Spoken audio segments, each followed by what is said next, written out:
Selamat siang Pak Kusdianto dan juga teman-teman dari Pemodelan Bisnis Kuantitatif kelas AR3. Saya dan Nabila Ashifa akan memulai presentasi dari kelompok 2 yang mendapatkan pertanyaan bagaimana pasar aplikasi App Store dan juga Play Store dikatakan memonopoli pasar aplikasi.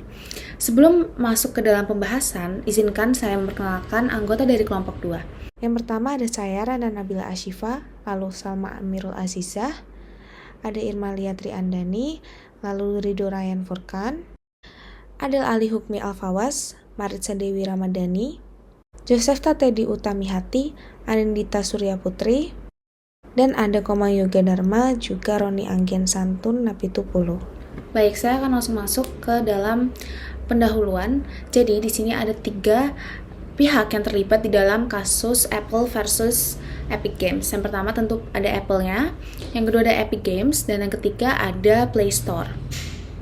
Jadi, App Store dan Play Store ini merupakan platform distribusi aplikasi dari developer aplikasi kepada pengguna iOS ataupun Android.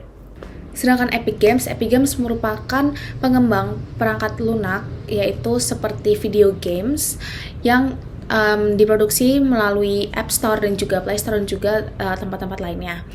Nah, salah satu karya dari Epic Games yang terkenal dan yang menjadi topik bahasan kita pada presentasi ini adalah aplikasi games Fortnite.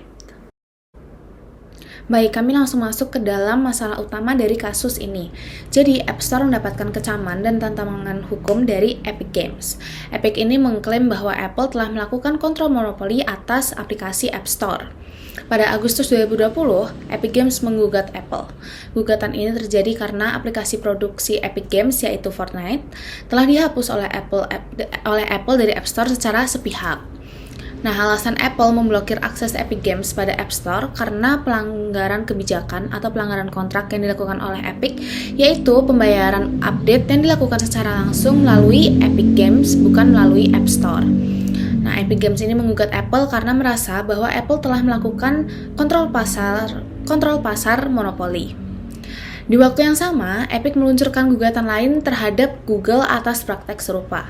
Nah, lalu kasus ini diadili pada Mei 2021. Untuk mengetahui apa saja putusan hakim bisa dilanjutkan oleh rekan saya. Terima kasih. Hasil keputusan hakim. Hakim menentukan yang pertama, Apple dapat melanjutkan praktik App Store yang membatasi, tetapi putusannya hanya mencakup untuk game seluler. Kemudian, Apple tetap memiliki hak untuk menetapkan penggunaan App Store dan mencabut lisensi pengembangan Epic untuk App Store. Beberapa alasannya yaitu pangsa pasar Apple sebesar 55% tidak cukup besar untuk menjadi kekuatan monopoli. Kemudian, Apple lebih berisiko terhadap regulasi daripada Google, karena dunia Android lebih terbuka. Setelah keluarnya keputusan hakim, ada beberapa respon dari entitas yang terkait.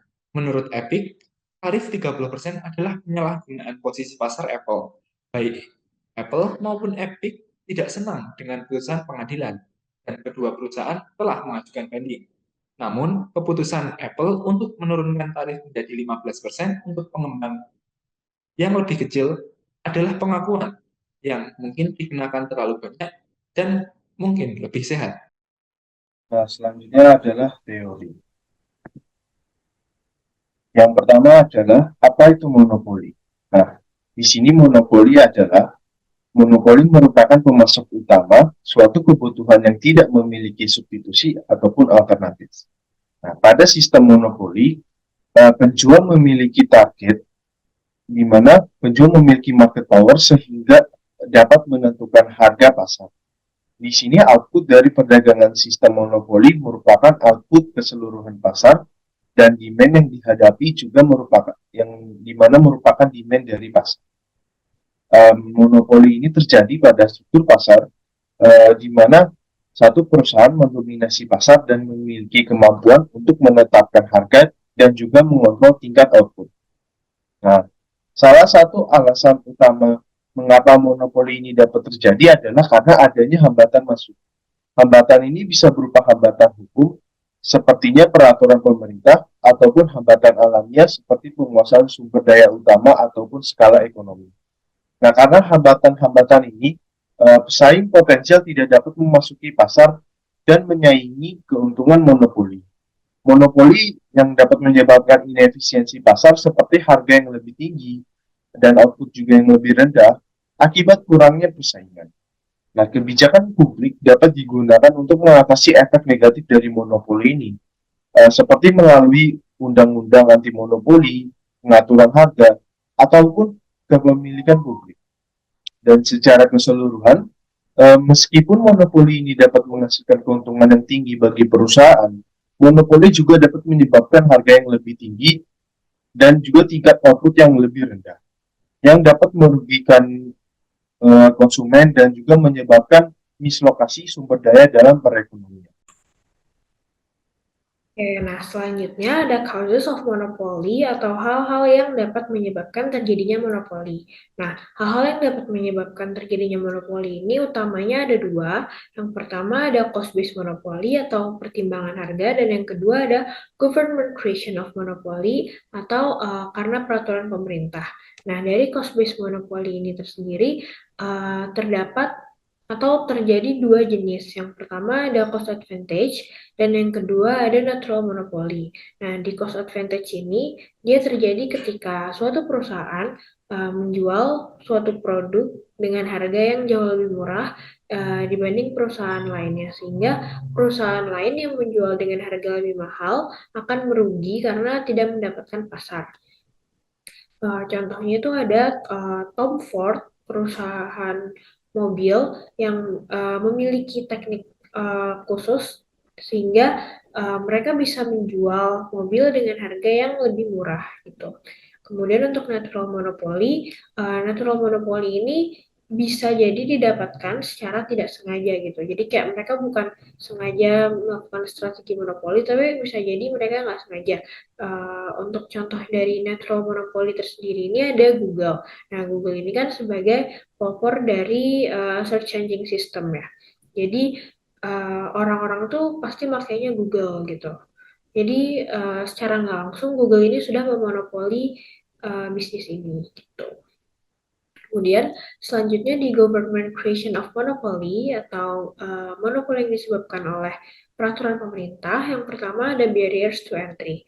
Nah, kalau barriers to entry ini perusahaan-perusahaan lain itu sulit untuk menembus pasar karena biasanya mereka sulit untuk mendapat izin atau mendapat atau regulitasnya itu menurut mereka terlalu sulit gitu. Contohnya di Cina.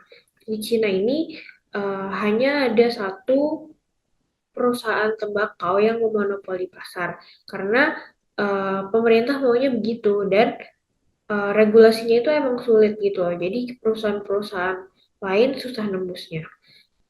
Kemudian ada paten. Paten itu kita udah bahas kemarin juga di kelas etika bisnis. Paten itu jadi ketika suatu perusahaan menemukan suatu barang atau suatu jasa yang sangat berguna bagi masyarakat dan mereka tuh mau mematenkan gitu loh. Jadi kayak biar nggak ada perusahaan-perusahaan lain yang bisa nyuri hak mereka gitu, kayak contohnya ada perusahaan obat ini mereka udah punya paten selama 20 tahun gitu. Dikasih patennya sama pemerintah selama 20 tahun. Jadi selama 20 tahun ini masyarakat cuma bisa beli obat merek itu doang. Mereka nggak bisa beli obat merek-merek lain kalau mereka mau mencari obat tersebut gitu. Selanjutnya akan dijelaskan oleh teman saya. Di sini saya akan menjelaskan mengenai monopoli profit maximization dan juga metode monopoli yang digunakan oleh Google Play Store dan juga Apple App Store. Di sini saya akan menggunakan teori choosing price or quantity. Nah, dikatakan monopoli ini memiliki kapabilitas untuk bisa mengubah harga pasar, sehingga suatu perusahaan yang menguasai suatu industri pasar itu memiliki pilihan dan juga kuasa untuk bisa mengubah harga pada suatu pasar atau mengubah kuantitas produk yang harus diperjualbelikan di suatu pasar, sehingga hal ini bisa memaksimalkan profit dari perusahaan tersebut. Nah, tetapi monopoli ini tidak bisa meningkatkan kedua duanya sekaligus, yaitu harga dan juga kuantitas di atas kurva permintaan, karena kurva permintaan itu berbentuk slopes down, sehingga pada dasarnya monopoli ini memiliki trade-off di dalamnya. Nah, hal serupa juga terjadi pada Google Play Store dan juga Apple App Store, di mana mereka ini memilih untuk menetapkan harga pada setiap aplikasi yang ingin masuk ke dalam platform mereka dengan kebijakan biaya 30% dari pendapat pengembang sebagai biaya yang harus dibayarkan kepada mereka untuk setiap transaksi yang terjadi melalui aplikasi mereka. Sehingga kebijakan yang ditetapkan ini oleh Google Play Store dan juga Apple App Store ini membuat mereka ini memperoleh keuntungan yang konsisten dari setiap transaksi yang terjadi di platform mereka. Itu merupakan metode monopoli yang dilakukan oleh mereka. Selanjutnya, masuk ke topik utamanya yaitu mengenai permasalahan. Terdapat pertanyaan untuk kelompok kami yang harus kelompok kami pecahkan. Pertanyaan tersebut mengenai bagaimana pasar aplikasi seperti Apple App Store dan Google Play Store dikatakan memonopoli pasar aplikasi. Jawaban pertama akan langsung dijelaskan oleh teman saya. Untuk menjawab pertanyaan mengenai bagaimana pasar aplikasi seperti Apple App Store dan Google Play dikatakan memonopoli pasar aplikasi, marilah kita melihat terlebih dahulu mengenai alasan Apple dan Google membangun App Store sebagai ekosistem mereka sendiri. Ekosistem yang didirikan Apple bertujuan untuk memberikan nilai tambah pada pengalaman dan gaya hidup pengguna bersama Apple melalui sekumpulan produk software yang hanya tersedia pada device Apple. Apple mendesain agar produk mereka mampu berjalan baik dalam ekosistem dengan menyediakan beragam aplikasi yang mampu berjalan dengan serupa di semua device Apple, masuk dengan adanya sistem iCloud dan Apple ID yang membuat pengguna tidak perlu khawatir tentang aksesibilitas data atau software di berbagai device Apple yang mereka miliki. Ekosistem yang dibangun Apple juga memungkinkan Apple untuk berkompetisi di berbagai platform seperti desktop, mobile, jam tangan, hingga televisi. Untuk mendukung kinerja ekosistem ini, Apple menghadirkan Apple App Store yang membantu pengguna untuk mendapatkan layanan aplikasi, termasuk aplikasi yang hanya tersedia di Apple, dengan lebih mudah. Selain untuk mendukung kinerja ekosistem, Apple membatasi pengunduhan aplikasi hanya melalui Apple App Store dengan tujuan untuk melindungi pengguna dan OS iOS dari ancaman bahaya seperti malware. Sedangkan untuk Google sendiri, ekosistem Google berfokus untuk memberikan kelebihan integrasi pada platform OS Android yang berjalan pada berbagai smartphone di seluruh dunia. Google memberikan keuntungan kepada pengguna melalui beragam aplikasi Google yang dihadirkan, serta adanya akun Google yang memudahkan pengguna untuk mengintegrasikan data mereka pada berbagai smartphone Android yang dimiliki.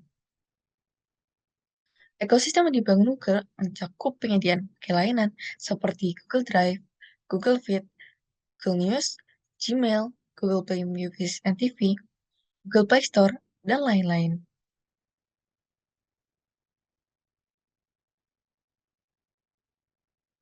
Selanjutnya mengenai Apple App Store dan Google Play yang dikatakan memonopoli pasar aplikasi karena memiliki pangsa pasar yang signifikan dan kontrol atas distribusi aplikasi kepada pengguna. Sebenarnya, aksi Apple dalam meluncurkan Apple App Store sebagai pasar aplikasi yang dapat diakses pada device mereka seperti OS iOS bisa dikatakan sebagai praktik monopoli, tapi hanya dalam lingkup device yang mereka miliki atau device Apple saja. Sedangkan dalam lingkup yang lebih luas, seperti pasar aplikasi secara keseluruhan untuk smartphone, Apple App Store tidak dapat dikatakan sebagai praktik monopoli. Meskipun memang market yang mereka miliki itu terhitung besar. Begitupun dengan Google Play Store. Kekuatan yang diperoleh Google Play Store sebagai pasar aplikasi Android tentunya tidak lepas dari kemudahan dan kebebasan yang diberikan oleh Google Play Store kepada para pengembang aplikasi sejak bertahun-tahun yang lalu. Meskipun banyak tuduhan yang mengatakan bahwa Google berusaha memonopoli pasar aplikasi dengan membayar pengembang untuk hanya menjual produk di platform mereka, tetapi hal tersebut tidak dapat sepenuhnya dibuktikan benar. Faktanya, sistem OS Android masih sangat terbuka untuk berbagai macam pasar aplikasi lain, seperti salah satunya adalah Galaxy Store milik Samsung. Saya izin untuk melanjutkan jawaban yang ketiga dari kelompok kami. Dapat dilihat bahwa Apple App Store dan Google Play Store juga memiliki pedoman dan proses persetujuan yang ketat. Hal tersebut untuk pengembangan aplikasi dan dapat membatasi persaingan dan mempersulit toko mengenai aplikasi yang lebih kecil untuk mendapatkan daya tarik tersendiri. Kemudian, pihak pelayanan membatasi inovasi dan telah mengurangi biaya yang tidak diperlukan ke dalam bisnis mereka. Dapat juga dilihat dari segi pengembangan. Mereka mengeluh bahwa terjadinya pembatasan Apple yang mana hal tersebut semakin dipersulit dalam proses pembuatan aplikasi yang baru yang lebih inovatif untuk pelanggan Inggris dan dengan terpaksa akan menghadapi gangguan saat membuat halaman web tersebut. Selanjutnya akan dijelaskan oleh teman saya. Alasan berikutnya mengapa Apple App Store dan Google App Store dikatakan memonopoli pasar adalah karena kedua App Store ini membebankan biaya komisi kepada developer aplikasi untuk setiap penjualan aplikasi yang dilakukan melalui Apple atau Google App Store yang kemudian dapat membatasi persaingan. Jadi di sini Apple App Store dan juga Google App Store ini menuntut biaya komisi sebesar 30% kepada developer aplikasi mereka untuk setiap transaksi digital di Apple atau Google App Store. Nah, walaupun saat ini Apple sudah memiliki Apple App Store Small Business Program yang hanya menuntut biaya komisi sebesar 15% untuk developer kecil yang hanya memiliki penghasilan sebesar 1 juta US dollar atau kurang dari itu selama tahun sebelumnya. Namun bagi developer lainnya yang masih dibebankan biaya komisi sebesar 30%, biaya ini tuh dianggap berlebihan dan mengakibatkan developer-developer tersebut harus terpaksa menaikkan biaya berlangganan di aplikasi mereka kepada user mereka. Nah, hal ini itu menyebabkan terbatasinya persaingan dan juga adanya inefisiensi pasar. Karena hal inilah mengapa App Store, Google, dan Apple itu dikatakan memonopoli pasar. Berikutnya akan dilanjutkan oleh teman saya. Jawaban yang kelima adalah Apple dan Google dianggap memonopoli karena App Store sendiri susah untuk ditembus atau dijangkau oleh pihak ketiga dan perusahaan aplikasi. Mereka harus membayar mahal jika ingin aplikasi mereka muncul dan berada di App Store atau Google Play. Nah, Apple sendiri mengambil 30% bagian dari pembayaran awal dan juga in-app. Hal ini sangat memberatkan pengembang-pengembang kecil yang ingin masuk ke dalam App Store. Hal ini membuat sebagian besar pengembang kesulitan dalam menjangkau App Store yang menyebabkan aplikasi mereka tidak berada atau tidak tersedia pada perangkat Apple. Hal ini menimbulkan pendapat bahwa Apple sendiri melakukan monopoli. Nah, selanjutnya ada beberapa laporan lain yang menunjukkan bahwa App Store dan juga Google itu memonopoli pasar. Yang pertama adalah sebuah laporan oleh Coalition for App Fairness atau CAF. CAF itu merupakan sebuah organisasi yang bergabung untuk melawan aturan tangan besi dari App Store milik Apple. Organisasi yang mendirikan koalisi ini adalah Blockchain, Basecamp, Deezer, Epic Games, dan juga masih banyak di antaranya. Nah, mereka menyatakan bahwa Apple memonopoli distribusi aplikasi iOS dan pasar pemrosesan pembayaran. Lalu, Google juga memonopoli distribusi aplikasi Android dan pasar proses pembayaran. Laporan selanjutnya itu juga menyatakan bahwa monopoli ini dapat menghambat inovasi, membatasi pilihan konsumen, dan juga merugikan pengembang. Nah, ada juga studi oleh firma analitik Sensor Tower. Nah, jadi Apple yang awalnya mengambil 30% bagian dari pembayaran awal dan juga in-app itu mengubah program menjadi 15%. Program ini itu berlaku bagi pengembang yang mendapatkan 1 miliar US dollar selama setahun. Pengembang yang mendapatkan dari situ akan tetap dikenakan biaya 30%. Berdasarkan data firma analitik Sensor Tower, sekitar 98% pengembang di App Store bisa memenuhi syarat untuk mendapatkan potongan komisi 15%. Nah, tapi pada kenyataannya, kategori pengembang ini hanya menghasilkan 5% dari total pengembang App Store tahun lalu. Nah, tampaknya pemotongan biaya komisi App Store ini sepertinya tidak memuaskan pengembang yang mengkritik Apple.